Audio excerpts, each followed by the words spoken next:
Hey, what's up? This is Jason Drone. Welcome to today's presentation. This is GSD Daily number 59. Today's topic, we're going to talk about metrics, namely KPIs. So, for those of you who don't know what KPIs are, it's key performance indicators, and usually a business, a company, tracks a couple of them. So two, three, four, they have like their numbers that they watch. Like for instance, YouTube, one of their big early on, one of their big KPIs that they started tracking was the number of hours watched. The number of hours watched was a much more meaningful metric than the number of video views. So it was just something that they did, and it has served them obviously very well. So that's and the KPIs really what it does is it lets you know the health of your business by just a glance, by just looking at dashboards. One of the things we've been doing lately with clients is setting up in kind of personalized dashboards with their KPIs so that they can see what numbers are actually important to them, what numbers are important to their business, what are we looking at in optimizing for them, so it has worked out really well that way. But the point of today's article, or the point of today's video, really is to introduce you to this idea of KPIs and get you thinking about what you need to look at to figure out how your business to figure out how your business is progressing, to figure out how healthy your business is. So for those of you who don't know who I am, my name is Jason Drone. I'm the creator of doneforyou.com. We specialize in three things: creating offers, creating offers, creating sales funnels, and then also marketing automation. And basically putting together the entire system from offer all the way up to traffic that will drive your business forward into this new digital decade, if you will. So today we're going to dive into some KPIs. Now I'm going to throw in, so this blog post we wrote, basically the purpose of the article was really to kind of talk about um, it was to talk about the SaaS KPIs, or software as a service KPIs. So SaaS is a form of hosted software. I have SaaS software that my team builds and that we sell and that we use for clients. So basically, it is all the cloud hosted software. So if you pay per month for a piece of software that you don't have like a physical CD anymore. Nobody sends out physical CDs to install it in your computer. Everything is online. So that is all SaaS software. It's cloud-based software.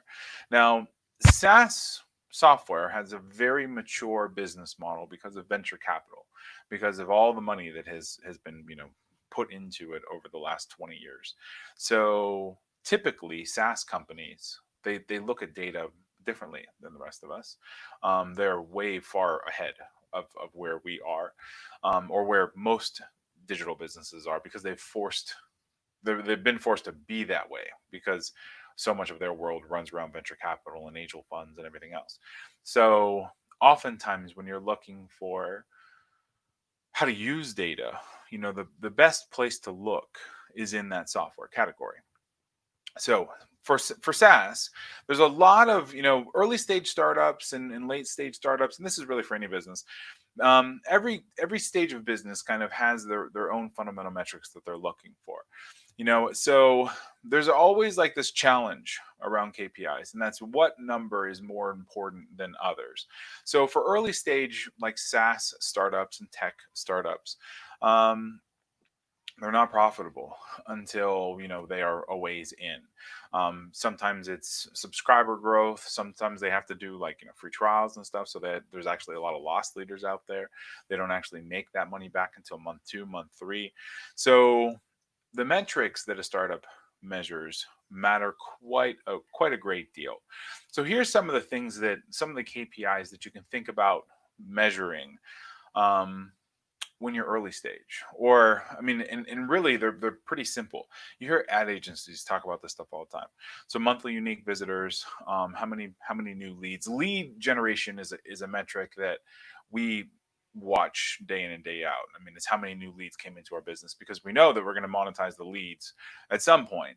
Obviously early monetizing leads earlier is better, but at some point we're going to end up generating revenue from those leads that are coming in. It's inevitable when you have like the email sequences and everything else. It might take 6 months for a lead to come in and actually buy something, but they will buy something eventually. Your customer acquisition rate, your churn rate, the average use per user per month. That's a software thing, so it's how, like I was talking about YouTube. So YouTube doesn't track video views. They don't care how many times a video is viewed. What they care about is the number of hours watched. And even if you look at some of their internal documentation for like their YouTube partners, when you actually become like an approved YouTube partner and you get paid, for video views and stuff, it's 4,000 hours, so 4,000 hours within 1 year, within a 1 year chunk of time, and you have to have 1,000 subscribers. So you have to be doing it for a while. Usually it takes between 100 and 200 videos to get to those numbers. That's at least the metric, the average. If you look it up online, that you'll see a bunch of research. They pulled 100,000, 120,000 YouTubers together, and that's how many videos somebody had to publish on average to get to the 4,000 hours of video content viewed yearly and 1,000 subscribers. So it's a meaningful metric for YouTube. Your meaningful metric might be something different, so if you have a software app, it might be downloads, it might be logins, it might be, hours used, minutes used, it might be, daily unique visitors, like that kind of thing. So the conversion metrics, once you start getting in the sales funnel, the conversion metrics, they start to make, those tend to be the KPIs that you you gravitate towards. So your visitor to lead rate, or your lead conversion, so the opt-in that we're running, the funnel factor opt-in, like we talked yesterday, we talked a little bit about optimizing sales funnels, and you saw that just one little test, we ended up having like a 16% increase in conversion on a lead page. So that is, the numbers to track and numbers to be cognizant of is the conversion that you have, when somebody changes to a lead. Lead to customer rate or customer acquisition is another phrase for it. So how many, what is the percentage of somebody who is a lead turns into a customer, or a prospect turns into a customer? So what is that conversion rate? It's something you need to be aware of as well. Some other like dollar amount kind of KPIs. Cost per lead is a big one. How much does it cost per lead? Sometimes it's $3, $4, sometimes it's $6. Sometimes if it's a webinar, it's 10 or 12 or 13 or whatever, but what is that cost per lead standpoint? Like in our funnel factor funnel right now, I think we're spending $7 per lead. $7 per email lead, and then 14% of them are turning into customers. So, every funnel has its own cost per lead number. It has its own customer acquisition cost. Sometimes it costs $30 for us to acquire a customer. Sometimes it costs $80. It ends up being right around $50 or $60, but that's also depending on the funnel, depending on, how somebody moves through. Sometimes some of our clients, they have a $5,000 coaching package, and it might cost $700 to get a sale. So we spend $700 to get that new sale, but when the sale happens, it's $5,000. So, return on ad spend is quite a bit higher. So, let's see, monthly revenue, monthly recurring revenue, MRR, yearly recurring revenue, YRR. Monthly recurring revenue tends to be the standard, like the stalwart standard of how businesses end up, kind of valuing themselves and communicating how big they are, or how much they're growing, tends to be MRR, monthly recurring revenue. And then average revenue per account is another one. So, if a customer is worth $120 to you, or a customer is worth $17,000 to you, it really just depends on that's a number that you should be watching too. A lot of times, what in all of these numbers, They're influenced by something. So they might be influenced by like your so your average revenue per account is more influenced by the upsells and the offers that you put in front of them when they're going through your sales cycle or in the life cycle that they are with you. That tends to be how your customer lifetime value or your average revenue per account, whatever you want to call it, that tends to be how you influence that number. So every number is influenced by different things. Cost per lead, I mean, it's going to be landing page, and then lead quality, like click quality, some coming from an ads. Customer acquisition cost, it's going to be how good is your sales material? How good is the landing page? How good is the sales page? Yesterday, like I said, we talked about, how just one little tiny sub headline influenced the sales. It actually, one sub headline, it decreased the number of leads coming in from a lead magnet, but it increased the number of sales. So it's like, do you want to take that front end hit to get the back end revenue? Of course you do. So there's all kinds of really interesting things like that when you start getting into data and start being very aware of your numbers. Expenses are pretty self-explanatory. Monthly expenses, cost of goods sold, operating expenses. So you need to at least know what those are, and then other marketing metrics that matter. So traffic per channel in campaign, customer lifetime value kind of works in with that average revenue per account. Then we have brand reach and sales cycle. So these are all numbers that you really want to pay attention to. There's actually there's a free download in Excel template here. So you can go ahead and download that once you click through this. I just realized I didn't put it in the comments. It's in the there we go. All right, cool. Wow, this is a really dry topic for all of you to be liking and viewing this. That's pretty cool. Thank you. I'm like, well, this blog post hadn't been updated in a while, and the information is good. And I usually what I do is, so when a blog post starts getting a lot of traffic, starts getting ranking really well in Google, I go back through and I update it. And oftentimes I update it with a video, and that's some of what the purpose of the GSD dailies are. So, then I get it transcribed, and then we add it to the blog post. And by now, you know the deal because you've been watching.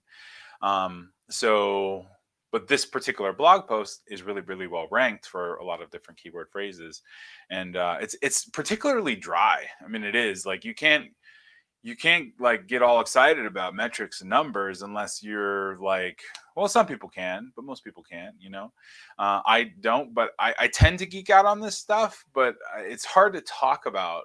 It's easier to internalize than it is to talk about it. You know what I mean? So, this is just a monthly lead cost, customer acquisition rate, churn rate. Churn rate is a big one.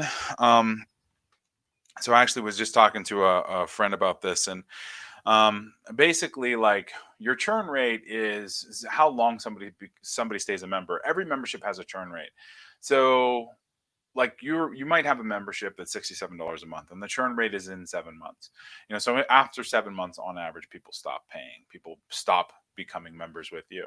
If it's a mastermind, maybe it's 4 years or 5 years, or maybe you don't know what it is because you haven't been in business long enough to actually see what the end of that life cycle looks like. But churn rate is important, especially in software memberships, anything recurring, because, on average, if somebody stays with you for 3 months, which is the average for memberships and subscription programs, it's 3 months. If you're doing better than 3 months, you're doing well. If you're doing less than 3 months, you need to improve. 3 months is about average. But churn rate directly correlates to your revenue, because if your churn rate is $67, let's say you're charging $100 a month, then you get a new client for $150. So that first month you were in the whole $50 immediately, and then you have to wait for 30 days for it to rebill, and then you make the $50. So it's you generate $200 in revenue, and you paid $150 for the sale, and then month 3 it rebills again, so it's $300, and that's free money technically because you already got them in your process. So you spent $150, you made $300, and then they cancel. So of course you want to you want them to stay as long as possible. But if your churn rate is only 1 month or is 2 months, then you're cutting it really close to actually being profitable on that transaction. So it's just something to think about, when you're kicking through this.